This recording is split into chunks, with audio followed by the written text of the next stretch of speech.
journalistes, salut, content que vous soyez connectés de nouveau à notre chaîne.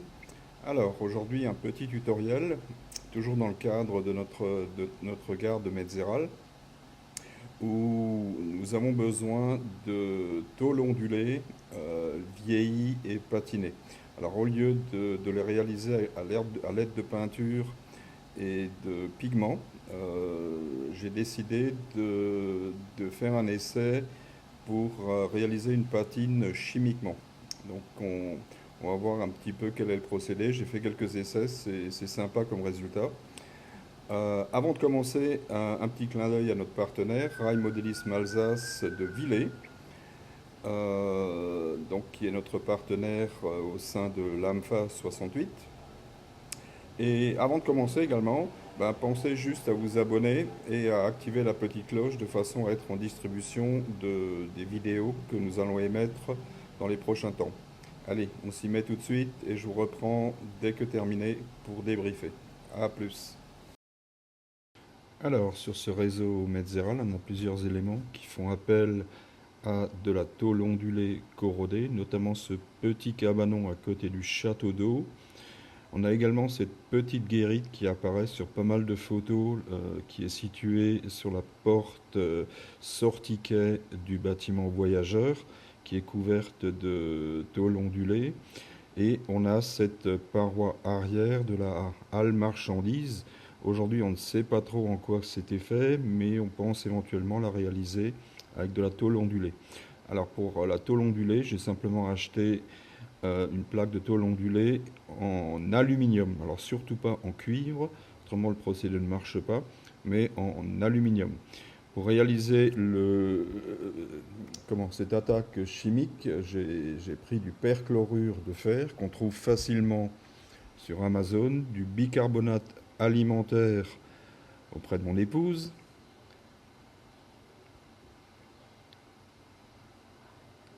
pour ceux qui démarrent, je conseille de mettre des gants parce que le perchlorure de fer peut être agressif. Il faut une pincette avec un bout en plastique, pas en métal, autrement le métal risque d'être attaqué. Pour ceux qui ne se sentent pas très confiants, mettez des lunettes.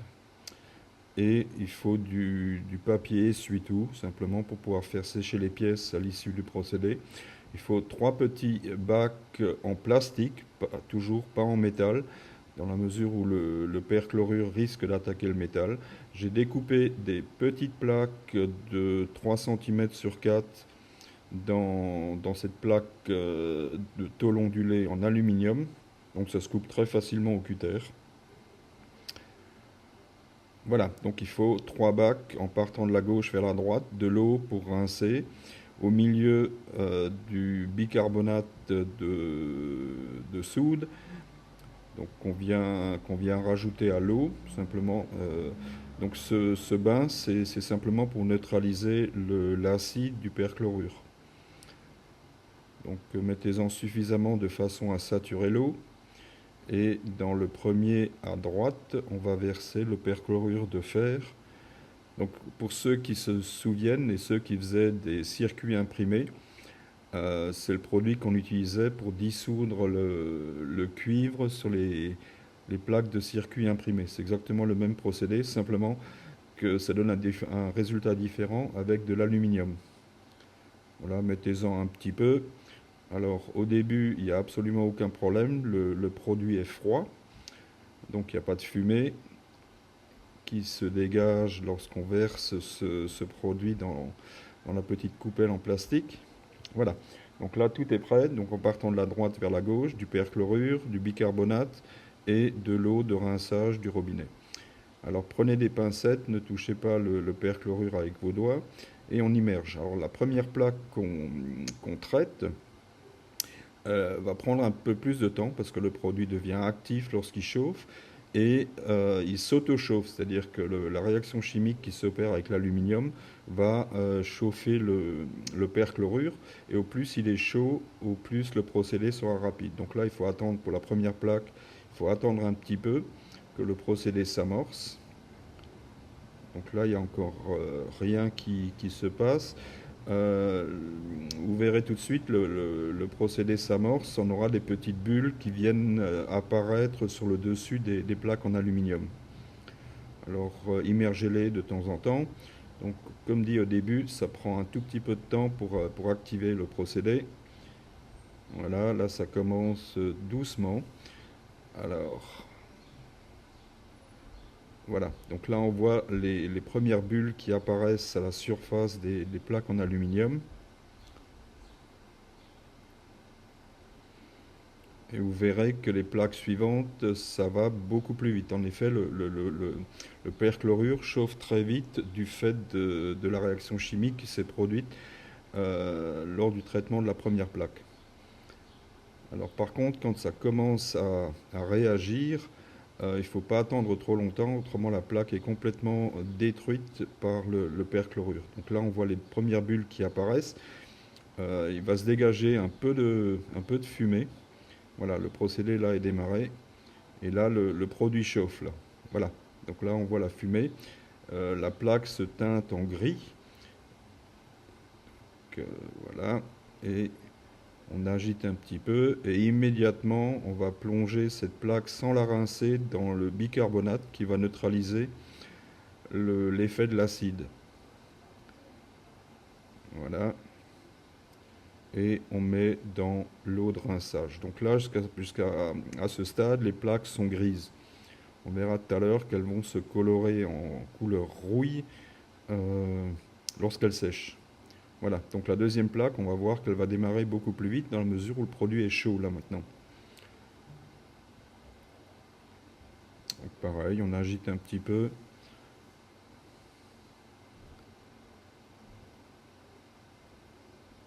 Alors mettez surtout pas du bicarbonate dans le perchlorure, autrement vous avez une réaction chimique qui va créer de la mousse avec de la fumée. Voilà, donc là ça démarre sur la plaque en aluminium.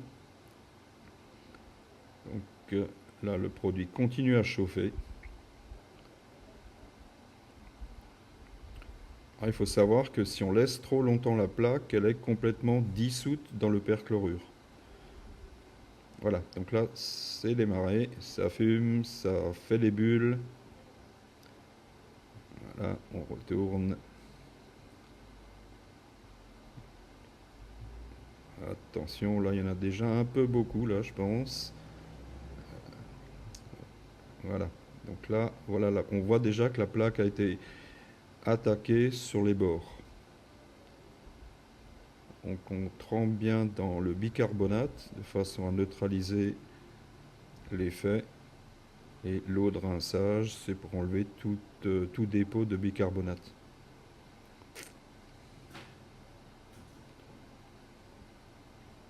Voilà la troisième plaque. Là, dès qu'elle commence à monter en surface, le procédé est démarré. Voilà.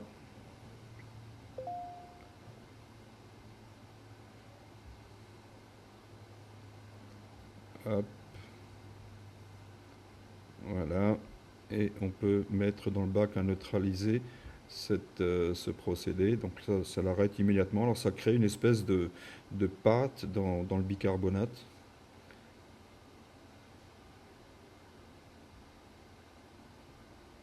Donc là je mets du bicarbonate qui est resté au fond du bac et on met dans l'eau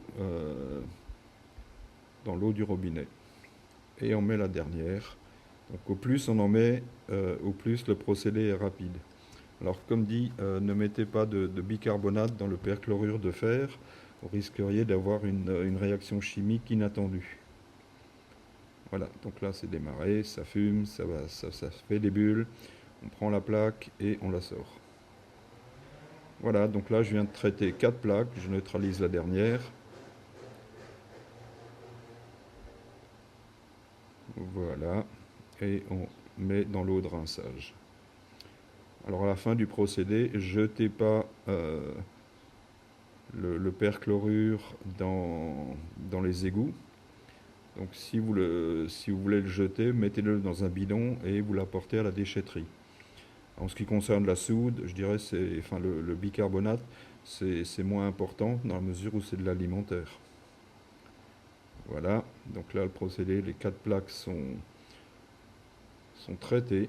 On va pouvoir les sortir de l'eau de rinçage et les faire sécher sur le papier absorbant. Donc là on voit toujours encore, tant qu'elles sont mouillées, elles sont de couleur gris sombre.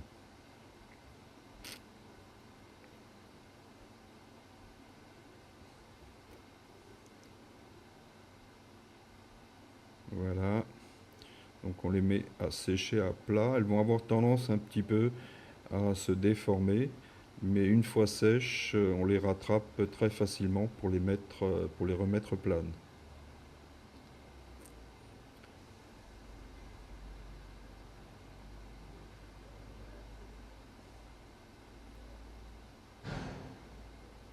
Alors j'avais mis un petit ventilateur pour accélérer un petit peu le séchage.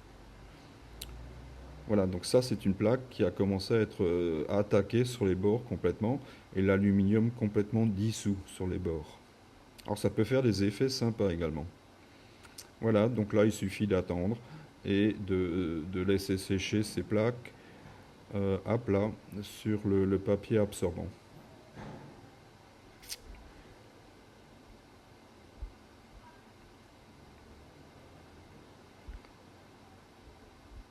Donc ça prend à peu près une quinzaine de minutes. Là on voit les plaques qui commencent à sécher avec cette corrosion qui apparaît. Et au bout d'une demi-heure, voilà le résultat qu'on a sur ces plaques. Donc c'est hyper réaliste sur ces plaques.